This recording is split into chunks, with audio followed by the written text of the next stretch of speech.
Half yearly exam முடிஞ்சு இன்றைக்கி தான் ஸ்கூல் ஓப்பன் பண்ணுறாங்க. ஸோ காலையிலேயே கொஞ்சம் சீக்கிரம் எழுந்திரிச்சிட்டேன். பார்த்திங்கன்னா செம்ம பனிமூட்டமாக இருக்குது. அதுக்கு பிறகு சமைக்க ஆரம்பிச்சிட்டேன். சிம்பிளாக லெமன் சாதமும் வாழைக்காய் வறுவல் தான் செய்யலான்னு சொல்லிட்டு பண்ணிட்டேன்.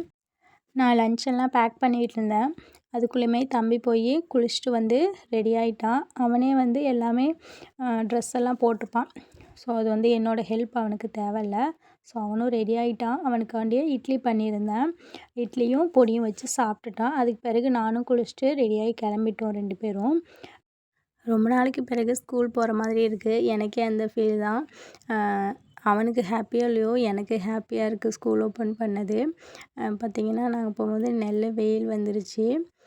இவன் எப்போயுமே ஸ்வெட்ரு போட்டுட்டு தான் ஸ்கூலுக்கு போவான், அந்த பனி டைமில் குளிருதுன்னு சொல்லிட்டு. ஸோ அவனையும் ஸ்கூலில் விட்டுட்டு நானும் அப்படியே வேலைக்கு கிளம்பிட்டேன். நெக்ஸ்ட் வீடியோவில் பார்க்கலாம். பாய்.